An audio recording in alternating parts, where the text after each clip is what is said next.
Bonjour à tous, je vous retrouve pour une présentation d'un oracle qui s'agit de l'oracle des animaux divins de Leila Delmonte, qui est connue pour ses livres sur les animaux. Elle a déjà fait un autre oracle sur les animaux aussi, qui a été illustré par Jamie Henley et qui est sorti aux éditions Vega. D'ailleurs, je remercie Isabelle qui me l'avait envoyé. C'est un jeu que j'ai déjà depuis un petit moment et j'adore les illustrations. Donc du coup, je voulais partager ça avec vous. Qui sont Cernunnos, Kitsune, Nanook, Ganesh? Dans toutes les civilisations, il est important de se reconnecter à la dimension sacrée des animaux qui ont toujours eu un rôle liturgique dans la vie des humains.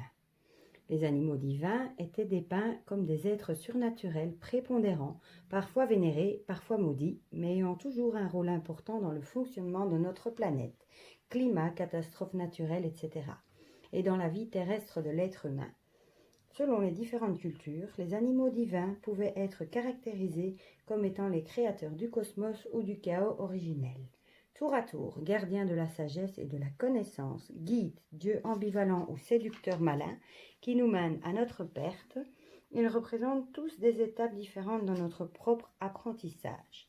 Vous découvrirez dans ce coffret de 49 cartes, magnifiquement illustré par Jamie Henley, représentant certains de nos animaux divins, choisis pertinemment dans plusieurs traditions. Grâce aux explications du livre d'accompagnement de 136 pages, ces cartes vous guideront et vous aideront à retrouver le sens du divin jour après jour. Voilà. Alors, la boîte, c'est une boîte en dur. L'intérieur est orange, un bel orange brun. Voilà. On a un pochon, comme d'habitude souvent aux éditions Très Daniel, pour protéger les cartes. Et on va commencer avec le guidebook. Alors, déjà, il est en couleur. On a un sommaire avec l'introduction. Et alors, on a les séries d'animaux, les animaux auspicieux, les animaux guides, animaux dieux ambivalents, animaux ordre et connaissance, animaux confusion et désordre, animaux chimère et transformation, animaux évolution, et alors des tirages à la fin. Alors, l'introduction, elle nous explique qu'elle a choisi des cartes avec des animaux divins, car pour elle, c'est important de se reconnecter à la dimension sacrée des animaux. Voilà, ici on retrouve de nouveau les catégories de cartes. Et alors, on commence directement avec la première série, avec les animaux auspicieux. Elle nous donne le nom de toutes les cartes de la série. Et alors ici, par exemple, on a Cernunnos, on a l'illustration en couleur. On a une explication de qui est Cernunnos, représente l'abondance, et alors une visualisation. Et on a ça pour toutes les cartes. On en tirera une à la fin, comme ça on aura un message. Et ensuite, on a les tirages à la fin, avec un tirage en 7 cartes, un tirage en 3 cartes classiques, passé, présent, futur, tirage une carte le matin et tirage une carte le soir. Voilà. Alors, on va passer aux cartes qui sont sublimes. J'adore les illustrations, elles sont magnifiques. Bon, d'abord le dos qui est sublime aussi. Les couleurs sont magiques, j'adore, elles sont vraiment belles. Les tranches sont dorées. Youp. Et la qualité est super. Alors, on commence avec les animaux auspicieux, avec le cygne, Ansa. Animaux auspicieux avec l'ours brun, Nanook, amérindien. On nous dit de quelle légende ça vient. Quilin de Chine. Alkonost pour la Russie. Les couleurs sont sublimes. Amihan des Philippines. La chouette avec l'Inde, elle est magnifique. J'adore celle-là. Avec les yeux de la chouette. Cernunnos, celte. Avec sa magnifique cerf. La licorne nordique. Le requin d'Akuwaka de Fidji. Moi qui adore les requins blancs. Du moins, pas quand je suis dans l'eau, hein, mais c'est un animal qui me fascine depuis toujours. Ganesh pour l'Inde, avec le dieu Ganesh. Magnifique. Le dauphin pour la Grèce. Pégase pour la Grèce aussi. Là, on est dans les animaux guides. Nandi pour l'Inde, avec la vache sacrée. Animaux ambivalents, femme biche, amérindien. Corbeau, amérindien aussi. Magnifique. Il est beau comme tout. Le coyote, amérindien aussi. Kitsune pour le Japon. Magnifique ce petit renard. J'adore. Il est trop beau. Sintolo, amérindien pour les animaux guides. La sirène pour la Grèce. Airavata pour l'Inde. Bedawang Nala pour Bali, cette tortue de mer sublime. La femme araignée pour les Amérindiens, avec un attrape-rêve. Une araignée tout de suite un peu moins sympathique. Garuda pour l'Inde. Le dieu Pan pour la Grèce. Magnifique aussi. Avec sa flûte de Pan.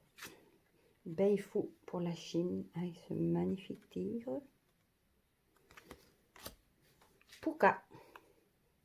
Celte, magnifique aussi. Sublime. Narasimha pour l'Inde avec ce lion. Sublime. Nout pour l'Égypte. Magnifique. Les couleurs sont sublimes. Le Minotaure pour la Grèce. Ça, je crois qu'on connaît tous la légende du Minotaure. Fenrir, nordique. Ça, il est connu aussi, Fenrir. Gullingbursti, nordique, avec ce magnifique sanglier. Raiju, pour le Japon. On dirait un chat avec des ailes. Set, pour l'Égypte. Magnifique aussi. L'âne pour l'Inde, il est sublime aussi. Il a des yeux adorables, magnifiques. Witchhausen, amérindien aussi. Zmei pour la Russie, avec cette créature à 3 têtes. Baku pour le Japon. On dirait un mélange d'éléphant, de rhinocéros avec des pattes de tigre. Boudipalien pour l'Inde, avec encore un magnifique tigre. Les couleurs sont tellement belles. Cygnos pour la Grèce, avec un cygne noir. Magnifique. Nou pour le Japon, avec un singe. Le phénix pour la Chine, magnifique. Les Selkis pour l'Écosse et l'Irlande, sublime. Le singe pour la Chine. L'aigle d'or pour les Amérindiens. Akamata pour le Japon. Avec cette femme avec un corps de serpent. Ojumla, nordique. La biche blanche pour le Japon. Sublime aussi. Magnifique. On dirait des tableaux. Lungta pour le Tibet.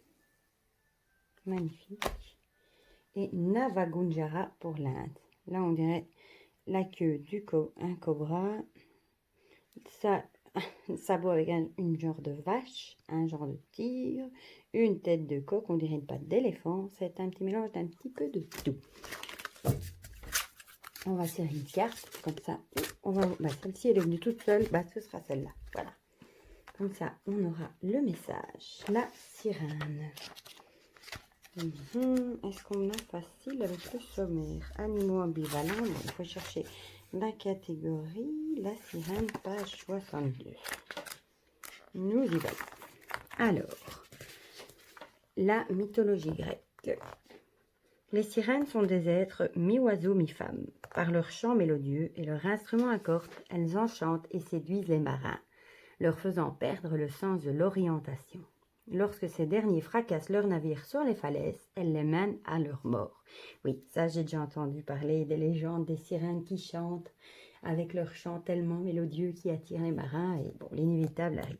Voilà. La sirène représente l'illusion et du coup la confusion. Si vous avez choisi la sirène, c'est qu'il y a des éléments dans votre vie et dans votre entourage proche qui prêtent à confusion. Tout vous semble compliqué et incohérent. Vous êtes sans doute dans le désarroi. C'est comme si vous ne saviez plus ce qui est vrai ou pas, juste ou non. Il vous faut investiguer et poser des questions pour avoir les réponses, car vous ne savez pas vers quoi vous diriger, vous avez perdu votre orientation. Et la visualisation. Imaginez que vous êtes tranquillement assis sur un rocher au bord de la mer. Vous venez pour méditer un peu et trouver des réponses, car vous vous sentez très confus face à des choix à faire qui vont déterminer le cours de votre vie. C'est l'heure du crépuscule, tout est calme et paisible.